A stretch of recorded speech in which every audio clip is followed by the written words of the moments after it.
When you see the word working capital management, what comes to mind? I don't know. Oh, come on. We've looked at this now. 3rd week, so long term or short term? I think this one is long term. Long term. Short term. Which one? Short. Why? I don't know why. I just know this whole subject is short term. Okay, think about the word working capital. If you're working, you're looking at day to day, right? Okay. So operations would include the working capital. Okay, because we need to manage the stock. We need to pay our suppliers. We need to collect from our debtors. Mm-hmm. Do you agree? Yes. Okay, so just to recap 1 or 2 things from the previous modules that we need to cover.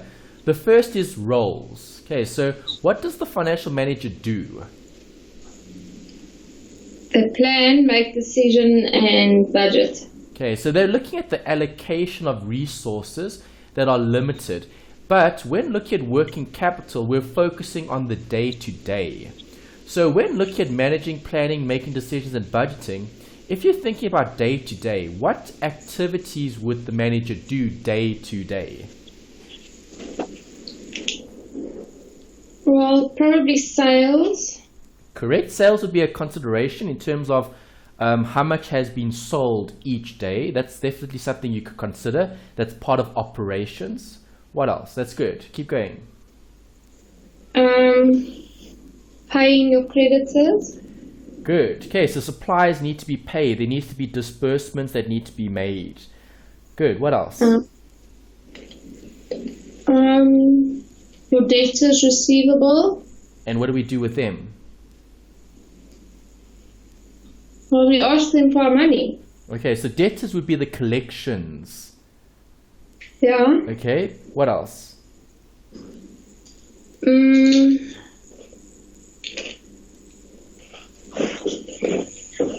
I don't know.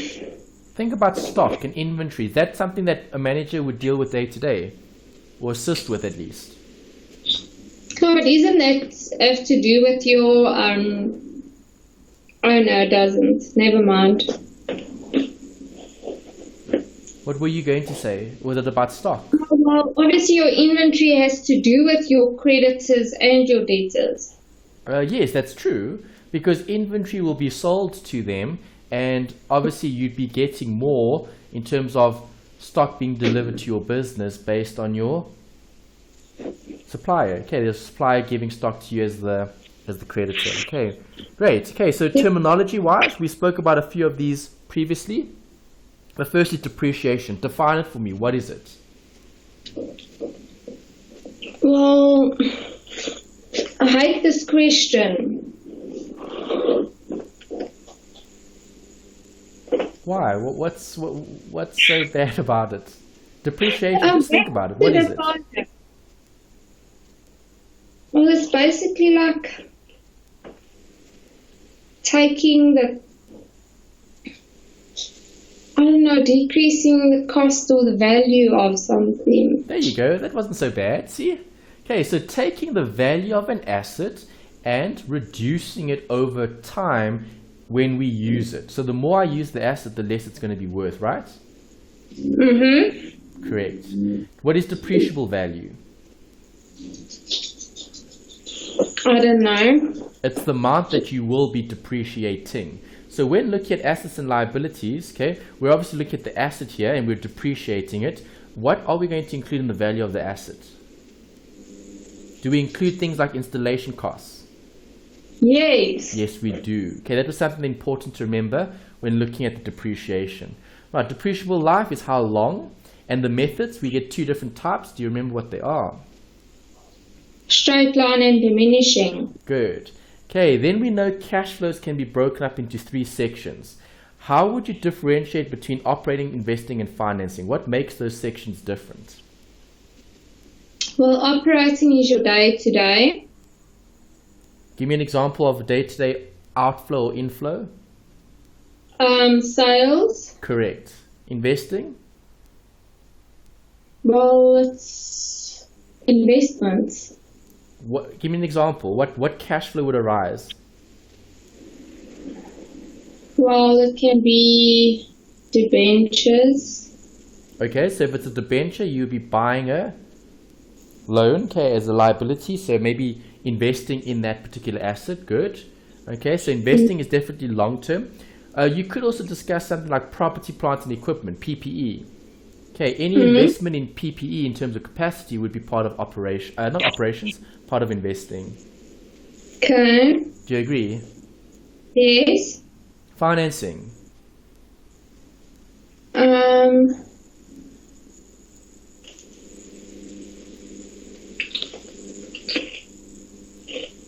That would be like your equity. And what is equity? Equity is?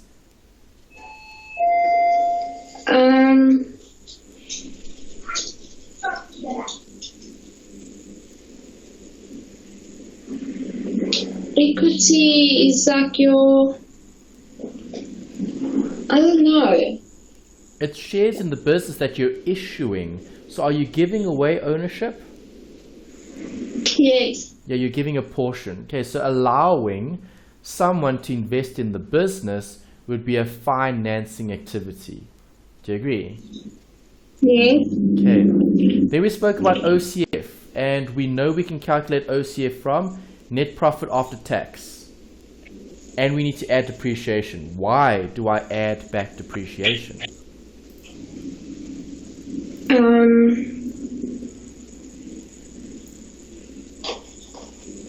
To get to the total cost. Okay, to get to the total operating cash flow, but what's the reason behind it? Depreciation is what type of account? An asset. Depreciation. Is depreciation an asset?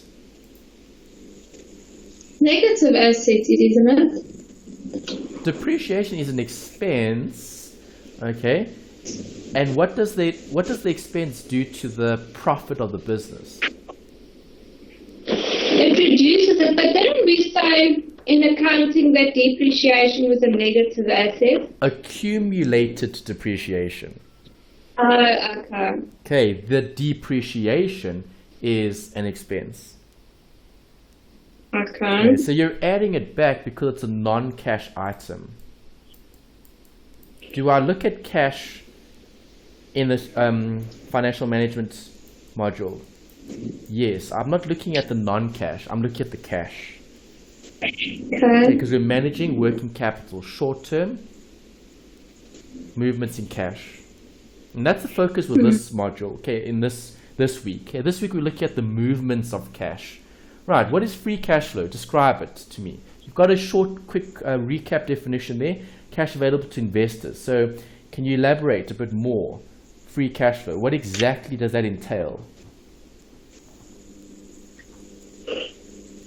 Well, it's stuff that it's literally cash available. I don't know how to explain it any better. To who though? To the company or the investors. Okay, yeah, to the equity providers in terms of the people who have compensated the business, okay, in terms of giving them capital. Good. So when looking at free cash flow, we're looking at after operations. So something else we could add there is free cash flow is calculated after we've taken operations into consideration. Okay, because free cash flow is worked out from OCF. Okay, do you remember what the free cash flow equation was? OCF or FCF equals OCF, and then there were two things to add or subtract. Which one? I can't remember. Okay, minus the NNCI and minus the NCAI. Okay, remember the investment in fixed assets and the investment in current assets. Okay. You're right. Sam, are you sick? No. Oh, okay. I thought you sneezed there. No. Oh, you didn't sneeze. Okay. I heard something like a rumbling in the background. So, okay. Study number 2 is looking at analyzing the firm's cash flow. When looking at cash flow, what must we always identify?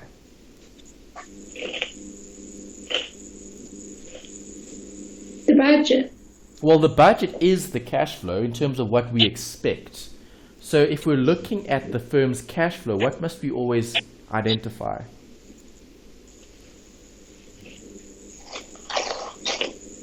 I don't know. Okay, what are we focusing on? Cash flow. So are all items relevant? No. No. So I need to look at things that are relevant. So I need to identify line items that will affect the budget. Okay, so if I'm looking at a cash budget, would I put depreciation in a budget? No. No. Would I put profit on loss or profit or loss on sale of an asset? No. No. Okay, so when looking at firm's cash flow, you need to look at what's relevant and what's irrelevant. Not everything is important for that particular application. Okay. Alright, so when forecasting, I'm looking at planning for the future, and a budget is one way of forecasting for what's going to happen in the future. We also spoke about a pro forma financial statement. Do you remember what that does? Well, it basically tells you what you're going to be paying. No. It's the Yes. statement. It's not the pro forma invoice. I think you're looking at the example you gave about pro forma invoices last week. Okay. What is a pro forma statement?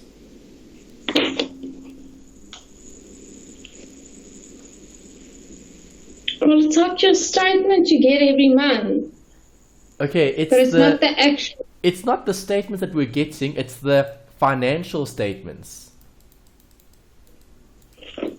So a pro forma financial statement would have been built from what? The budget, right? Yeah. Okay, so the budget creates the pro forma statements because now you're looking at all the other accounts, your assets and liabilities, your capital and your drawings. Budgets generally focus on the income and expenses in terms of cash flow. So when looking at pro forma statements, we're actually getting more detailed information about how the business will be affected by certain activities in the business. Okay. All right, and then we mentioned what a forecast is, so we looked at that, and now we need to look at today's emphasis. Okay, so the focus today is working capital. That's the focus. Working capital is short term, and we'll be looking at the current assets. Okay, so offhand, can you think of any current assets? The first ones that come to mind. Machinery. Machinery, is that a working capital? Is that a current asset?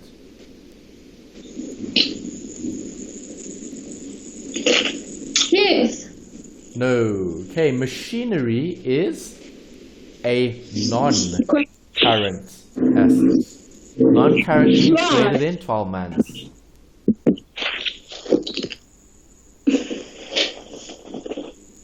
Make sense? No. Why? Because I can pay machinery off in 1 year. Okay, then you're looking at small items of machinery. You're not looking at longer. But remember, if we're focusing on the term machinery, machinery is looking at something that's going to give us benefit for longer than 12 months. So you could pay it off within 12 months, but then that's the financing. So the loan that you had taken out for 12 months would have been part of the financing of the asset. But the asset that you bought, the machine, is going to last longer than 12 months. Okay. Okay, so we'll also look at things like the fundamentals. Okay, we'll discuss what is working capital in its true sense, and we'll build on that in terms of the current assets. So we'll discuss what net working capital is and how do we then identify the relationship, okay, or the trade-off between profitability and risk in the context of working capital. Right, so you can't have both profits and risk, okay, because what happens when I increase the risk? I should increase the profit, right? did we say that again? If I increase the risk, I should increase the profit, right?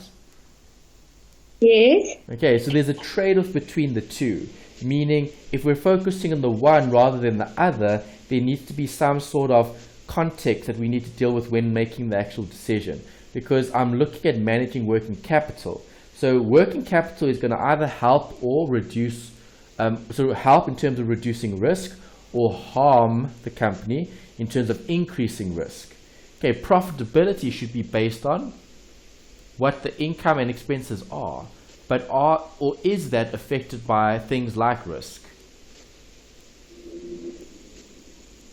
Yes. Yes, it is. Okay, so there's a trade-off between the two, profitability and risk. Okay, so if you're focusing on the one rather than the other, your priority is slightly different. Okay, because if your priority is focusing on risk and managing it or keeping it in line with the rest of the companies or your competitors, does that cost resources to manage? So do we need resources to manage risk? Definitely. So if I've got resources to manage risk, surely those resources come from somewhere. Yes. And they'll come from the profits. Okay, so I can't be profitable but then also focus too much on risk management by using different, let's say, resources to help reduce it as much as possible. Okay, so there's a balance between the two. But are we focusing more on profit or are we focusing more on risk? Okay, so if you're doing something that could yield something good, okay, is it worth the risk? Should you take that risk? Okay, so do you take a lot of risk? No. Not at all? No, I'm scared. Okay, so even when it comes to your role, so obviously at your job, okay, so is there any decision making that you do as part of the company? No. None at all? Mm-mm. Even basic decision making relating to your role as as the controller, you're controlling that function. Okay, because you're putting all those reports together for who? My manager. For the manager. So does the manager give you any let's say leeway in terms of making certain decisions around certain things? Because if the manager isn't always there, then who makes the decisions?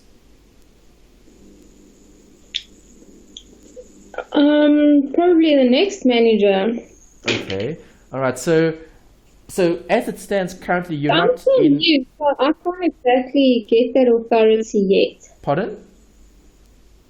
I'm fairly new, so I don't really have that authority yet. It's not about having the authority. It's about maybe making the suggestion or providing the information, and then with that, maybe attaching a recommendation to that particular, let's say, report. So yes, you might not have the authority to make decisions, but remember, it doesn't matter where you are in the organization, there's going to be some form of decision making. Okay. All right. So was this week a good week or bad week when it came to work-wise? Did you require anyone to sign off or make a decision? Yeah, kind of. Kind of. So what do you mean by kind of? Well, I obviously picked up that some of our debtors are like 150 days outstanding on their account. So I obviously went to the manager and told them that these customers need to be put on hold. Good. All right, so there you go. Did you make that decision or did the manager make the decision? You did. Well, the manager. You did. What did you do? You took information that you had gathered, and what did the information tell you? It told you that, well, there are a certain number of debtors that haven't paid for a long period of time. So what was your decision? To go to the manager. Exactly. So how can you say you don't make decisions, Tammy? I don't see see that as a decision. How I is it think not a that's decision? just It relates to the working capital of the business. Because if the debtors aren't paying, what must the company then do? Get funds from elsewhere, right? mm, Do you agree? yeah, Okay, so did you make a decision? yes, Yes, the decision was to raise that point to the manager, and then obviously they would then decide, well, is this something that we should act on or not? yeah, Does that make sense? yeah. Okay, so 3 questions, Tammy. I want you to answer them and then we'll discuss each of them. Okay, think about them, maybe jot down 1 or 2 points, and then we'll discuss them.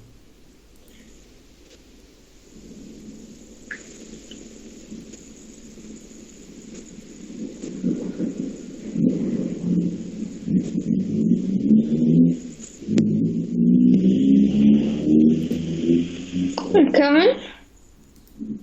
First one, what do companies need to operate efficiently?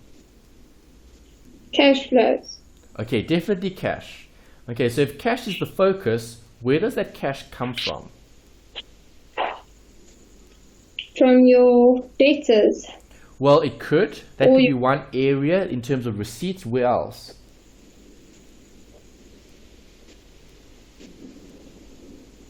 Loans, Okay, they could get financing from external parties. Good. And they could also use internal, let's say, resources as well. Okay, so cash is definitely key. But that cash is going to be used to finance the operations of the business. Okay, so what are companies actually using in terms of the operating?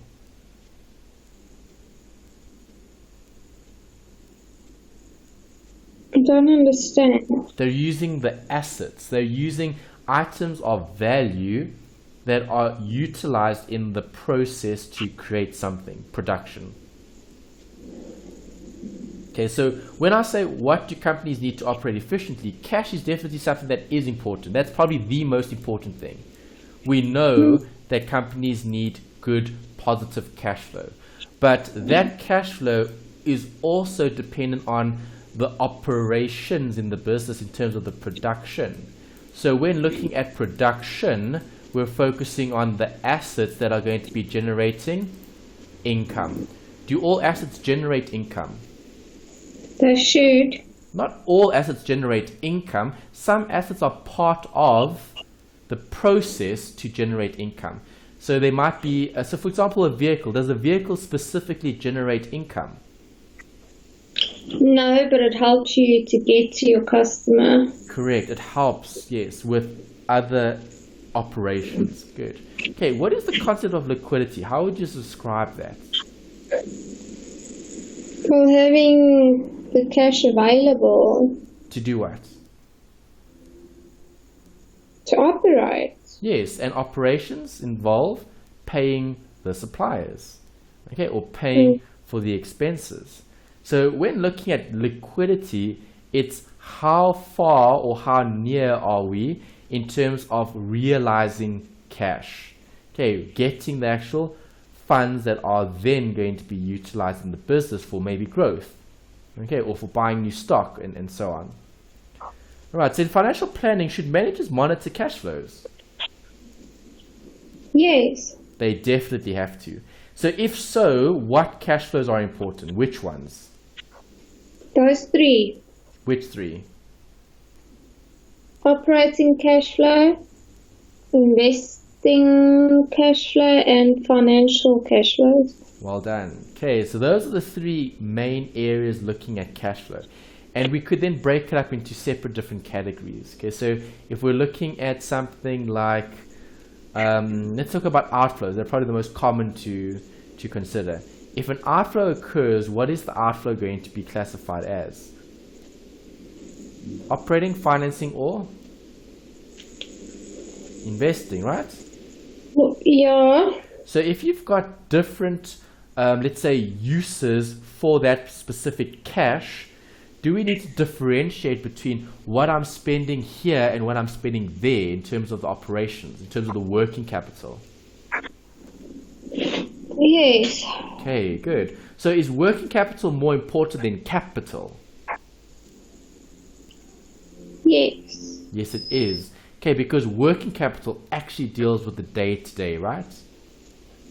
Okay. Okay, and we know that day-to-day financing is required to keep the business operating. Okay. Okay, next bit. You've got a few headings here. Net working capital, which is current assets minus current liabilities. I want you to try and jot down as many of them as you can. We'll discuss the ones that are more important, but try to think of all the current assets and all the current liabilities that you could possibly think of.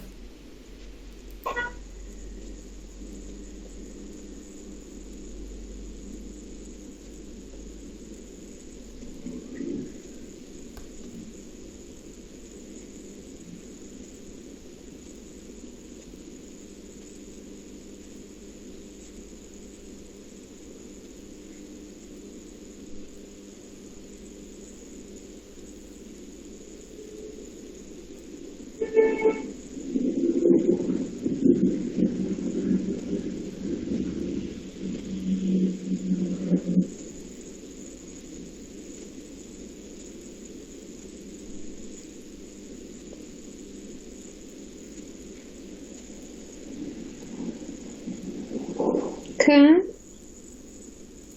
Right, which ones do you have? Let's start with current assets. Well, bank. Bank is definitely one. Inventory. Inventory, good. That's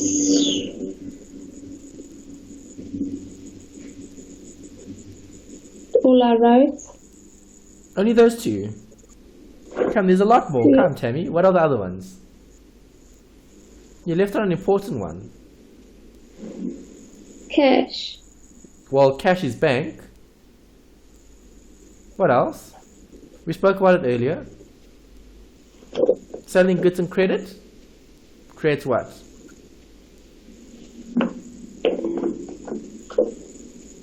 Oh, your debtors. Good. Debt is a big one as well. Okay, all of those are separate sections. You mentioned bank, which is cash. Right? You also mentioned debtors now. Right? And inventory. Right? All three of those are going to be classified, or not classified, but considered under different chapter headings. Okay. What about adjustments? Would any adjustments fall under this heading? What do you mean adjustments? Like prepaid expenses. Yes. Correct. A prepaid expense is a current asset. Would an accrued income account be considered a current asset? Just hold on. Yeah, sorry, what did you ask? Will a prepaid expense be considered a short-term asset? Yes. Why? Because they now owe you. Correct. Good. Okay, and then give me some of the liabilities. Well, it will be your creditors, Yeah? loans, Yeah?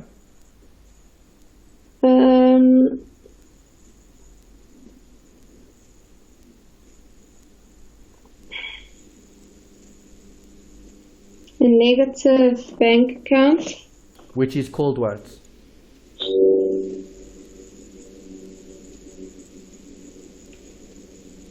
I don't know, credit.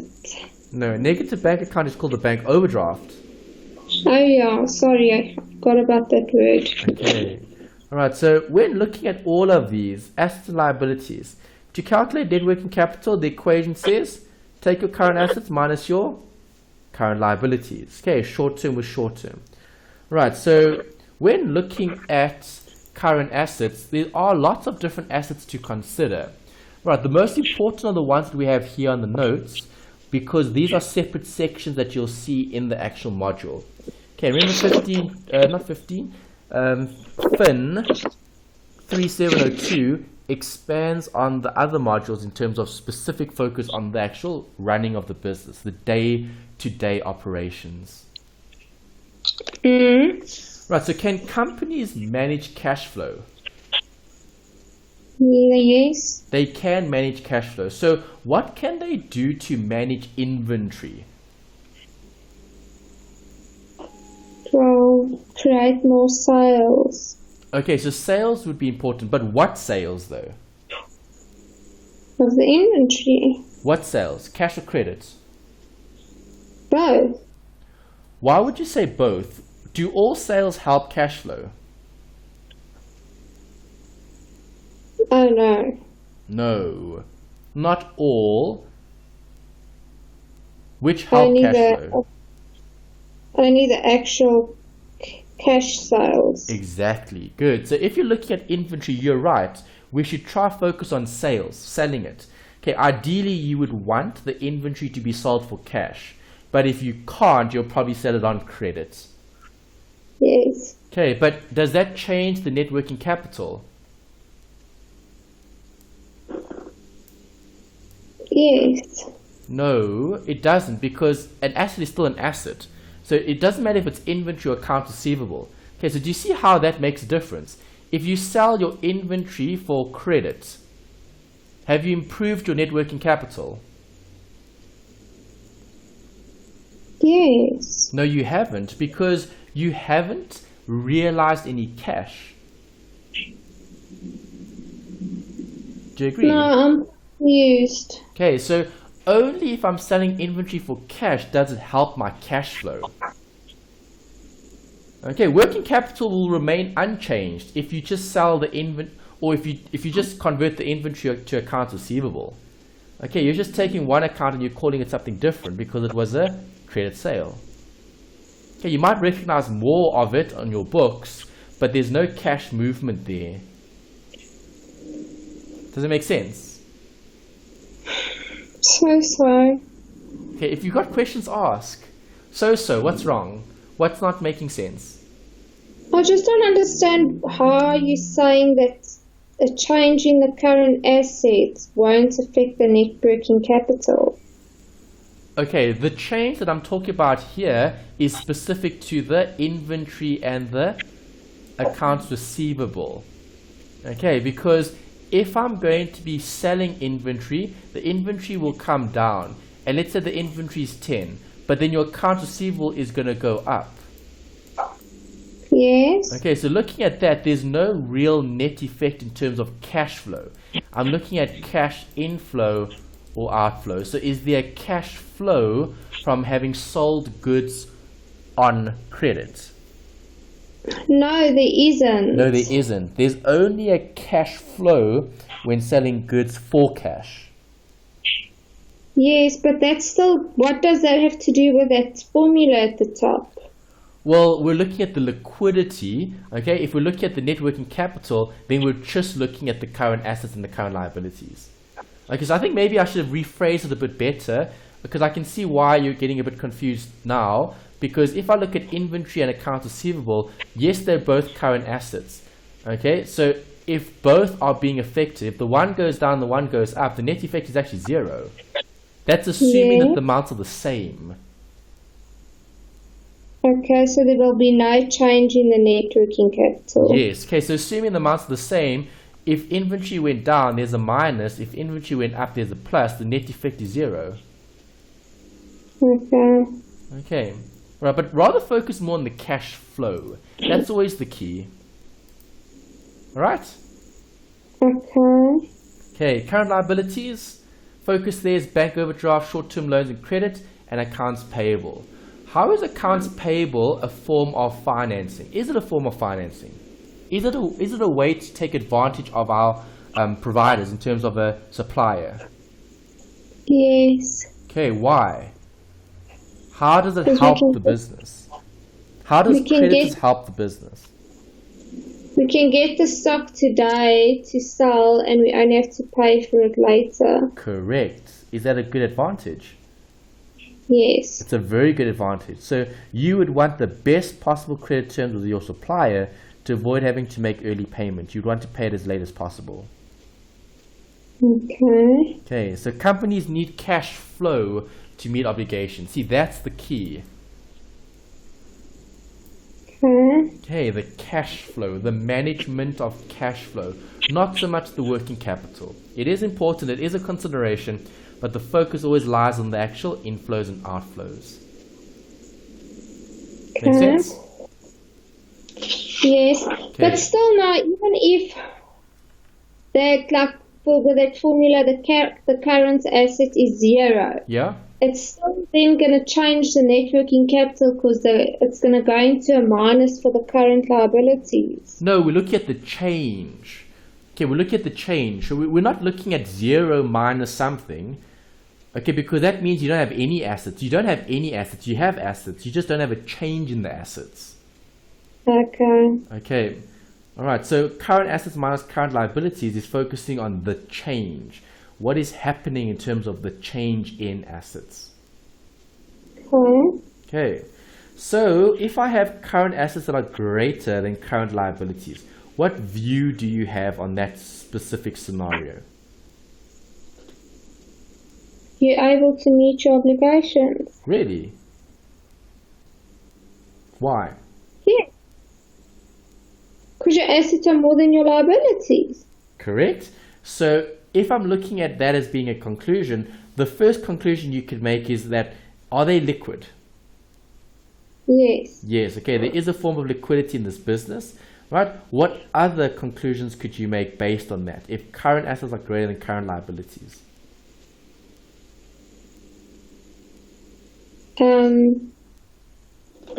Think about your ratios. Profits. What about profits? How does profit fit in here with current assets and liabilities? Remember, profit is a totally different account. Let's look at income and expenses, right? Do you agree? Yes. Okay, so what's the impact going to be? What conclusions could you make?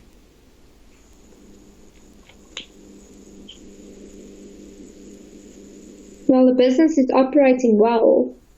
They are, because they're managing their short-term working capital. Right? It might not mean they've got cash on hand. And that's why I wanted you to think about ratios, because there were 2 ratios that looked at short-term. Do you remember what they are? No. Short-term, meaning? Current. Yes. Okay, so if we're looking at conclusions, if I've got current assets that are greater than current liabilities, we're going to have to look at the actual accounts that are affecting the business. So if you're going to be writing off bad debt, is that a good thing or a bad thing? Bad. Well, not always. Okay, writing off more debt, okay, or more bad debt, can also assist with providing more accurate information, because we know we don't always receive everything from our from the people we owe, and that could be a risk, right? So the risk is not having sufficient information in order to make a decision. Okay, information is always key, right? Okay, and with better information comes better decision making. Okay. All right, next bit. What conclusions can you make here, Tammy? Well, yeah, you're obviously not able to meet your obligations. Why?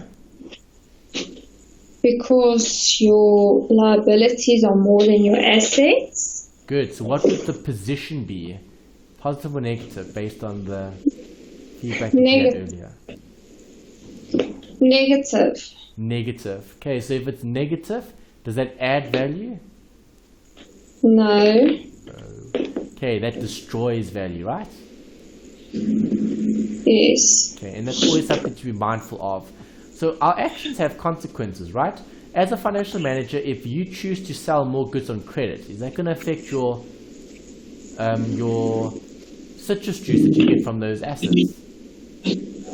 Sorry? Does that affect the citrus in your department? Okay, if you're looking at selling specific beverages. No, I don't understand your question. Okay, the question's focusing on cash flow, right? Okay, we're looking at conclusions. So if current liabilities are greater than current assets, what is that, good or bad? bad. That's bad. How is that bad? Well, in terms of our liabilities, we're not going to meet those obligations because we don't have sufficient cash flow. Yes. Okay, so if we're focusing on the working capital side of things, working capital, is that dependent on creditors or not? Yes. How is it dependent No. on the creditor? No, it's not. No, you're right, it is. So how is it dependent on the creditor? Well, if we don't have the money, we can't pay the creditors. Okay, and you should be allocating funds to the best places possible. Right, but do creditors give terms? Yes. Yes, and some creditors may give better terms than others. Yes. Right? Mm-hmm. So if that's the case, we need to manage the relationship with the creditors to ensure we always have the best possible people to help with the actual, let's say, operational side of things. Okay. Okay. Is that alright? Yeah. Okay. What are the 4 important statements, Tammy? You've done them all before in 1601 in your accounts module. Statements of financial position. 1, Statements of changes in equity. 2, Statements of comprehensive income. 3, And cash flows. 4. Good. Which is the most important when it comes to financial management? Statements of financial position. Well, you could look at that, but more important than that in terms of the actual, let's say, outflow, inflow of capital or cash. Yeah, the cash flow statement. Yes, okay. The cash flow actually gives us the most information. All right, so which statement provides the structure? Okay, so you had a question? I'm sure the textbook says something about statements of financial position is the one that provides information about the structure of a firm's investments. Okay, why? What is structure?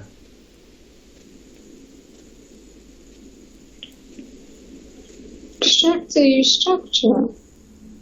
Asset equal owner's equity plus liability.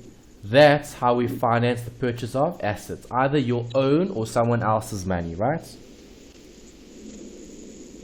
Okay, so when looking at the firm's investments, the structure of the investments, you're definitely considering the firm's assets.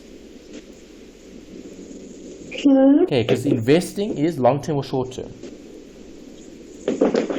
Can be both. No. Long-term. Yeah, long-term. Yeah, it's long-term. Okay, you don't invest over the short-term. Okay, investing has a very specific, let's say, connotation to it in terms of it being long-term. Okay. Right. Statement of financial position, you had the right answer. Well done. Okay, so you've been doing some additional reading, right? Sounds like it. Try. That's really good. Okay, how are all the other subjects going? Have you started with those yet or not? Or still struggling on with them as well? I'm still struggling. Okay, because you're doing what, 4 or 5 this semester? No, I'm doing 3. Okay. So Yeah, you're but doing it's 2 the other economics one. and No. 2 finance and 1 economics. Yes, but I Okay. don't have any help for the economics, so for me it's just easier to go over with what I've done with you. Okay, all right. Are you not? Is Errol not still helping you with the economics? I mean, he helped you last semester. Yeah, no, it's just too much of a mission. Serious? Yeah, Okay, man. very unreliable. Is it theory or is it calculations? What sort of economics is it? Is Well, it's econometrics or what? Roll. Sorry? Is it econometrics or What the hell is that? econometrics? It's the measurement What's of economics, so it's the calculations. No, well, I am doing calculations and graphs. It's basically international finance. Okay. So that's the focus, but obviously from an economics point of view. Yes. All right. And like the balance payments and that. Okay. All right. Okay, so next slide, Tammy. Short-term financial management. Describe that in one word for me. What would that be called?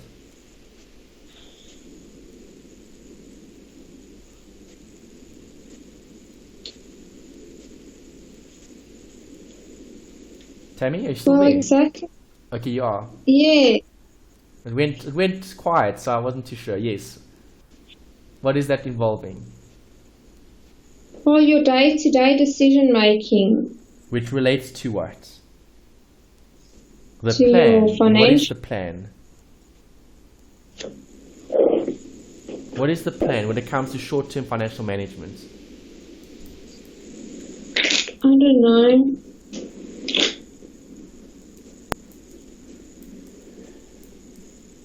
Budget. Yes. Okay. So, do you agree companies are going to have certain targets that they need to meet, right?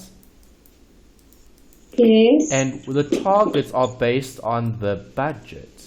Okay, companies have an idea of what they should, let's say, do in terms of performance. Okay, based on the budget. So if we're in line with the budget, that's good. If we're exceeding the budget, that's even better. Okay, obviously we look at the sales here. Okay, the day-to-day running of the sales. Okay, the income, the inflows. But outflows, that's slightly different. Okay, there you would want it to be less than the budget, right? Mm-hmm. Okay, so when looking at the firm's financial structure, there's going to be a level of investment in current assets and the extent of current liability financing. Okay, so when looking at those two, you always need to weigh up the pros and the cons. Because think about it, assets do what? Generate income. Good. Okay, assets generally generate income or they help to create value. One of the two. Okay. If we're focusing then on the short-term assets and liabilities, those short-term assets allow us to actively participate in the plan, okay, or the strategy to then reap the benefits of the increase in profit or the increase in market share. Sorry, I lost you. Okay, so just to recap that, when looking at current assets, we're focusing on the value that they create, right? Yes. And the value that those assets create are dependent on where we're utilizing them. So if I'm utilizing those assets in, let's say in the form of inventory, okay, we need to protect our inventory and keep that inventory in good condition because we're not going to be able to realize the full extent in terms of its value if we don't manage it. Okay, so when looking at the level of investment, we're looking at how much are we willing to risk in terms of investing in current assets. Okay, simple example. How much cash do you carry around with you every day? Do you carry around any cash with you or not? Not really. Okay, so you don't really carry around cash. So what does that mean? Are you carrying around some or are you carrying around none? Well, very little. Very little. Okay, so see, that's the level of investment that you've made in your current assets. So current assets could be bank or petty cash or cash. So you've chosen to not carry too much cash with you because there might be a risk. So when looking at the financial structure, we're trying to balance the pros and cons in terms of our assets. What assets are we going to invest in? So for example, should we take our cash and buy lots of equipment, buy lots of inventory with it? Is that a good idea? No. It's a good idea if you're in a season where sales are going to be more than expected, because then you want enough stock on hand. Yes. But if we're just buying stock for the sake of buying stock, that's not the best utilization of those funds, okay, of the investments. Yeah. Okay, and then the current liabilities allow us to finance it. Okay, so short-term management is important. We know how important it is. Okay, so firms need to manage all of it. Okay, there's the note. Inventory, receivables, cash, investments, other, accrual, borrowing. There's such a lot. Okay, it's a balance between risk and reward. It's always about risk and reward. Okay, we just spoke about one example. Do I carry around a lot of cash, okay, in terms of rands and cents, okay, or do I buy lots of inventory? Okay, that's something to consider in terms of the type of, let's say, asset you've got. If I hold more assets, it's more risky, potentially.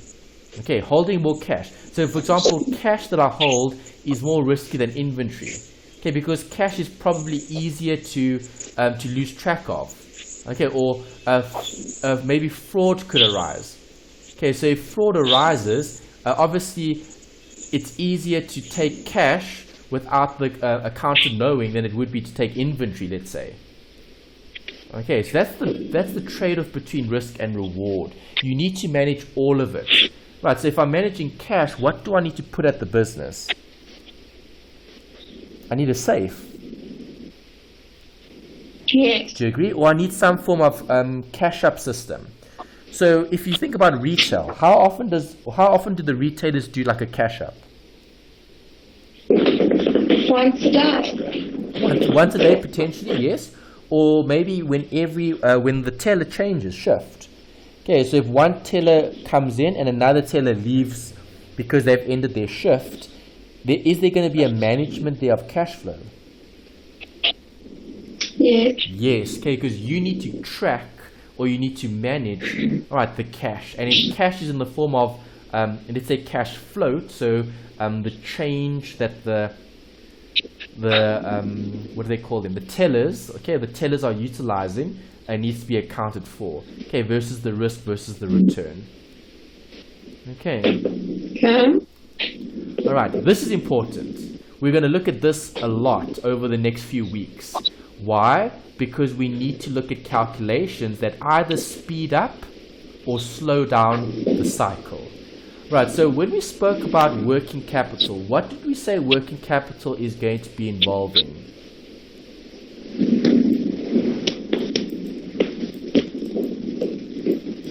Cash. Yes, definitely, and?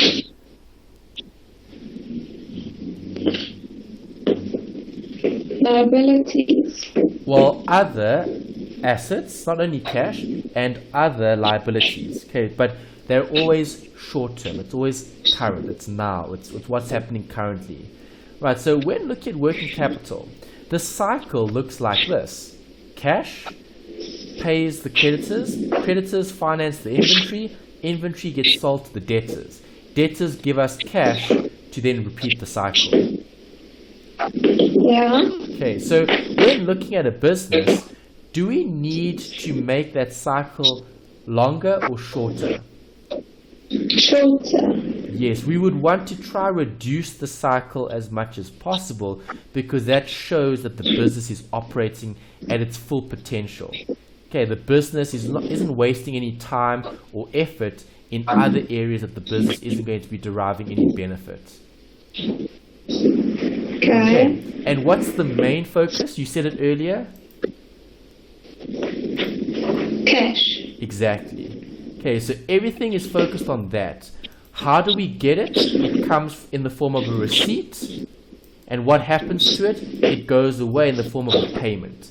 Okay, so you receive and you make payments. When looking at the cycle, are we only looking at receipts and payments if we look at the cycle? No. No. Okay, so what else can determine the duration of the cycle? Liabilities and assets. No. It's on the board. Cash. No, we spoke about cash. Inventory. The inventory, yes. Okay, the stock that you have on hand. Okay, so let's talk about your industry. You guys are selling what form of product? Hardware. Hardware Or products. tools.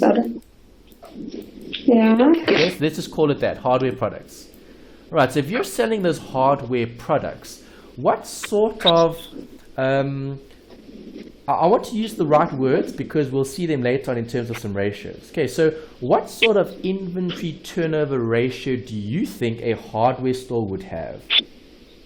High or low? High. Why do you say high? Because it's used every single day. Okay, it can be, yeah. So do you agree certain items may have a higher inventory turnover ratio than others? Yes. Okay, so tell me about what are some of the fast moving products that you've got and what are some of the slower moving products? Because that affects the cash flow. Give me some examples. Okay, well, nuts and bolts. High turnover or low? High. Why? Because it gets sold very often and in large quantities. Okay, good. All right, and then compare that to something else that's lower in terms of turnover. What else do you sell? Rods. Hey? Rods. Rods. What rods? Welding rods. Well, yeah, something like that. Okay, welding rods rods with would like be used thread often. on. What rods? It's those rods that are threaded that you can fit bolts and nuts onto. Oh, okay, the actual, those things. Okay, but if you're selling the nuts and bolts, surely you're selling the rods as well? Yes, But what moves quicker? the nuts and bolts. Okay. Is there anything else, other items? Because you're still talking about items that are smaller. I was hoping that you would have thought about something bigger, like bigger items of inventory. Like pop rivets. Okay, but pop rivets are also small.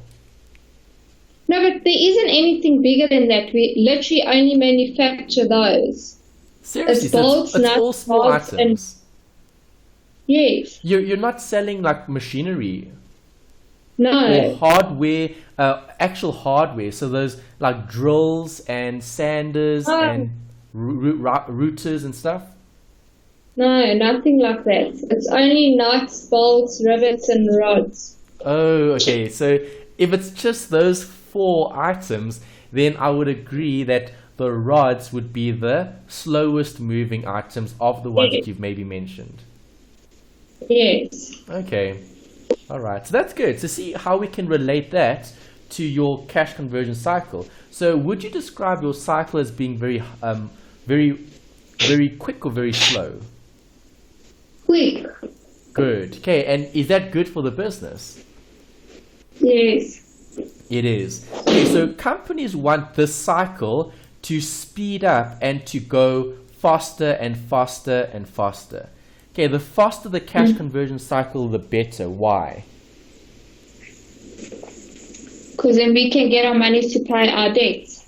Yes, okay, you can actually generate more of that. Okay, because what happens in the process? Do you sell inventory at cost price? No. No. Okay, so let's say inventory started at 10. Okay, how much do you... Okay, so let's use a practical example. All right, so Tammy, which product are you most familiar with? At our company? Yes. Well, the nuts and bolts. Okay, so let's talk about a nut and bolt. Okay, let's just talk about one. Or do you sell them in pairs or one? You can buy the nuts separate from the bolts. Yes. Okay, so give me the price of one of those items. Goodness, there's so many different. So let's just say 10. 10. Okay, Yes. what is that for? A nut or a bolt? A nut. Okay. All right, so you're selling the nuts. Okay, so if you're selling those nuts, what are you going to be selling those nuts at? 15 Rand. Okay, now you've got that. Right, so now you're selling 10 Rand nuts at 15 Rand a nut. Okay, what's going to happen after you've sold it? You're going to collect the cash. So you've got 15, right? Yes. Okay, you're going to have to pay the creditor. We said the inventory costs 10. So you're going to pay the creditor 10. How much did you have left over? 5. Exactly. So do you see at this point in time, there's 5 that's going to be accumulating. Okay. Do you agree? Yes. So every time this cycle goes one time around. So think about a clock. Okay, if I start here, okay, let's change the color. If I start here, I go once around the clock. How much have you made? 5. 5. If I go again, how much do I make? 10. I make another 5, which is 10. Good. So do you see, if the cycle is shorter, you're going to be generating more over a shorter period of time. Yes. Okay, and that's what you're trying to achieve when looking at this, net working capital. Okay, you want to try to keep the cycle as short as possible. So if I'm starting here, I want to go full length, full right round, as quickly as possibly. As quick as possible, Yeah. okay? Because I could possibly lose out on cash if I don't speed up the process. Yes. Okay. Does that make sense? Yeah. Yes. Okay, good. All right, so I want you to think about something that you're dealing with. Okay, so consider an example. I want you to draw a diagram outlining the different stages in the cash transformation cycle. Try and include as much detail as possible. Okay, you can choose any example. I'm not going to mind. It can be in your current role, okay, the nuts and bolts, or it can be something different. But let's go through all the steps that will be part of this, the transformation. So how do we, in other words, we start with cash. Okay, now I want you to give me steps,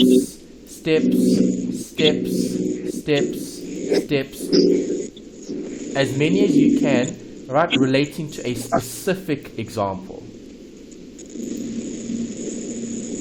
I don't understand. Okay, so what does a business need to start the business? Cash. Capital, cash. Okay. All right, so what are we going to do with this now? Gonna buy stock. Okay, what are we buying? Stock. What stuff?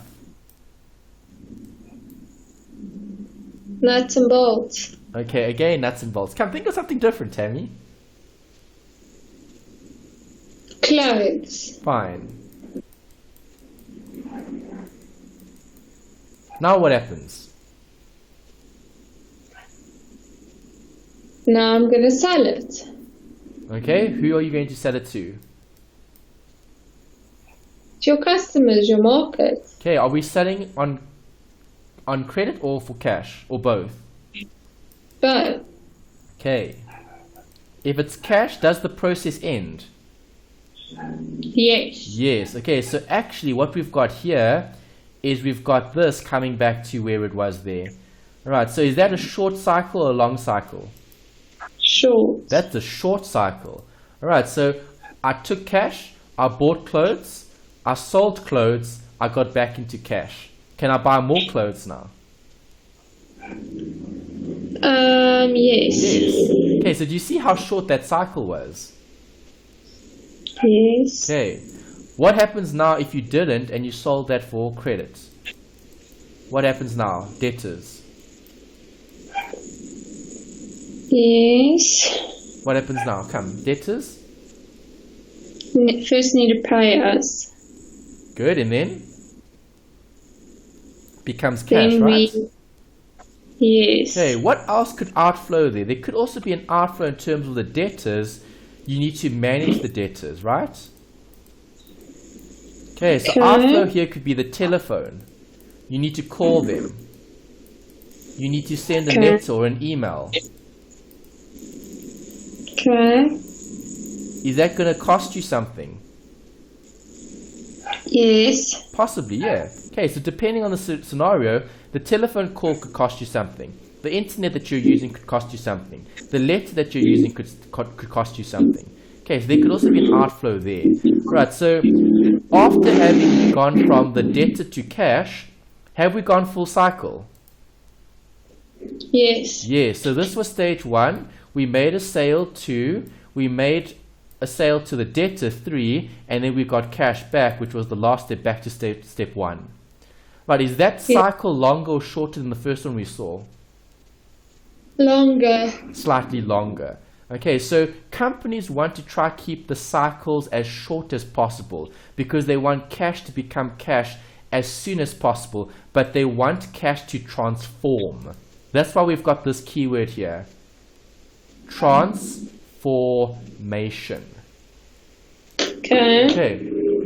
So Tammy, have you ever done something entrepreneurial? No, but I'm gonna start. No, but like at school, did you not have like those market days and like what else do they have at school? Like those like fun days where like the teachers give the kids like time to go and sell stuff to their peers and things like that. Did you have things like that at your schools? Yes. Okay, so have you sold something in the past? Yes. Yeah, so you have been entrepreneurial in the past.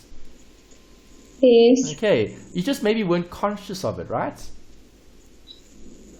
Yeah. Okay, so do you agree in terms of cash transformation? So what did you sell at those fun days? Think back to your childhood. It was normally like cupcakes and sweets and stuff like that.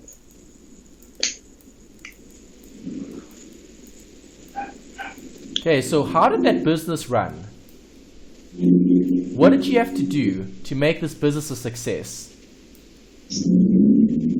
Well, I had to go buy the ingredients. Okay, so what did you buy for the cupcakes? What cupcakes did you bake?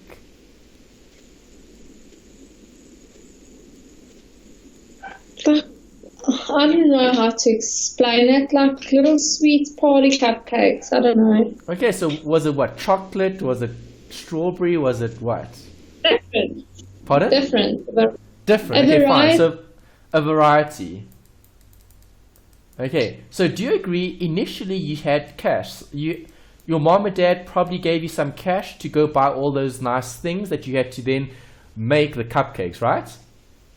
Yes. Okay, so the point I'm trying to make here is the cash. Did you go to the fun day and put your notes and coins on the desk and ask someone to pay for those notes and coins on the desk? No. No. Okay, is anyone in the world going to buy cash for cash? No. No. Okay, and that's why we need to look at this whole idea of transformation. So when you were younger, when you had these cupcake sales, what did you do? Well, you might have took, let's say, 100 Rand, okay, to buy whatever you needed. And then you converted that into a cupcake. And then the cupcake was sold at maybe 200 Rand. What happened? You've transformed cash into something else back into cash. Do you agree? Yes. So was that a business? Yes. Yes. Okay, so what does a business do? A business is just a machine, okay, for transforming cash into something else back into cash. That's what all businesses do, is they offer value in some way or another. So do you agree offering 100 Rand to someone is 100 Rand in value? Okay, you can't sell 100 Rand. So if you had to take a 100 Rand note, no one in the world is going to give you a 200 Rand note for a 100 Rand note, right? No. But if I take that 100 Rand note and I make a delicious cupcake with it, will someone be willing to pay me 200 Rand for that cupcake?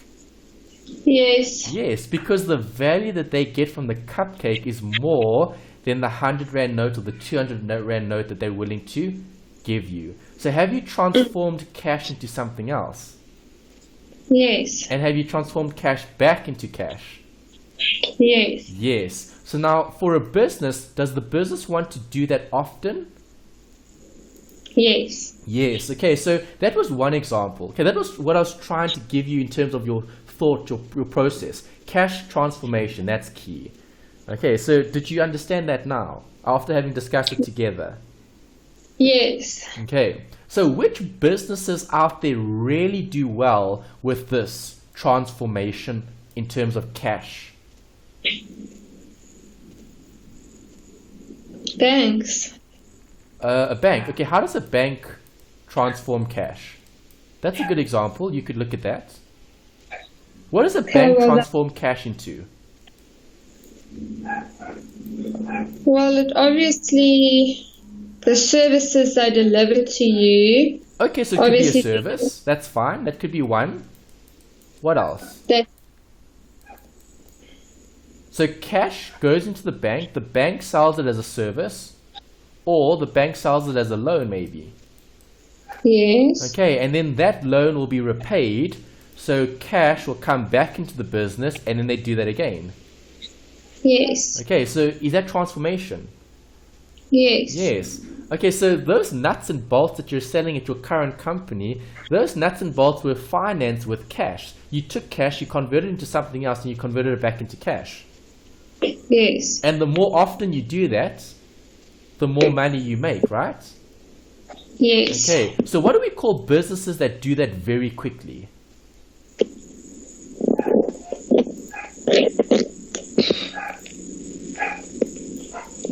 Oh no.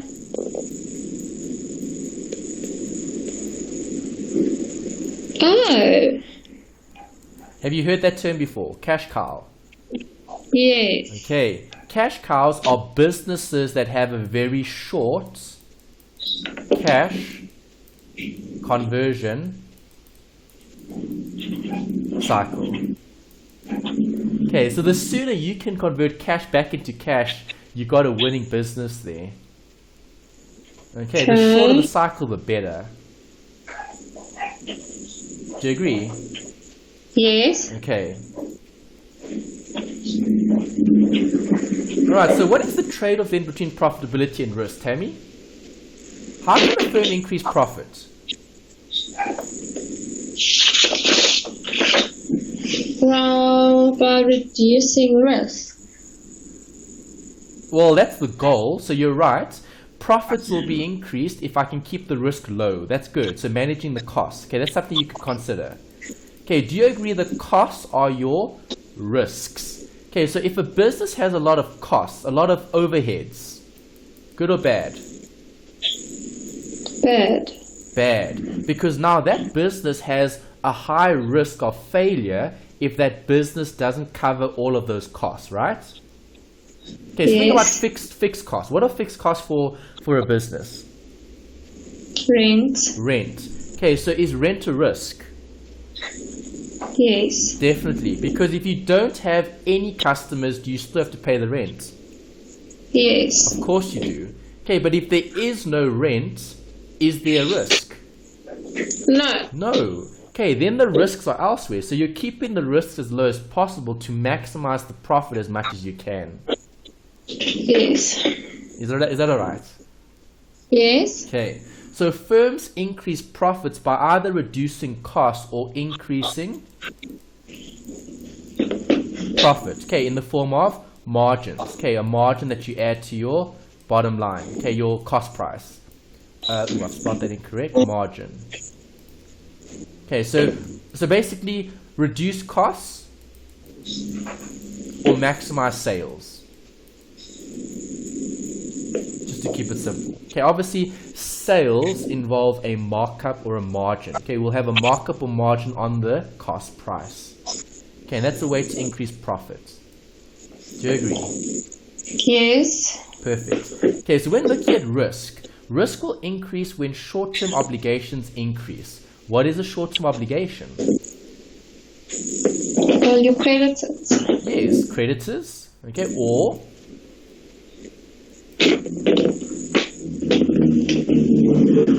I don't know. think about it. What other short-term obligations do you have other than your creditors? Your rent. Well, yes, okay, that could be operations. Fine, we could use that as well. What else? Salaries. Good. Day-to-day running of the business. That's it. Okay, salaries, stationery, food, water, electricity. What else do companies use? Refreshments, coffee for the office. Then There's such a lot. Okay, so short-term obligations is looking at the day-to-day. So risk increases with more day-to-day costs. Okay, day-to-day activities, day-to-day operations. Okay. Firms can be technically insolvent if bills cannot be paid. Right, so if you're not meeting those obligations, if you can't pay for the water, if you can't pay for the lights, if you can't pay for the tea and coffee, if you can't pay for the stationery, is the business going to continue operating? No. No, they're technically insolvent because there's no cash to transform into cash. Yeah. Okay.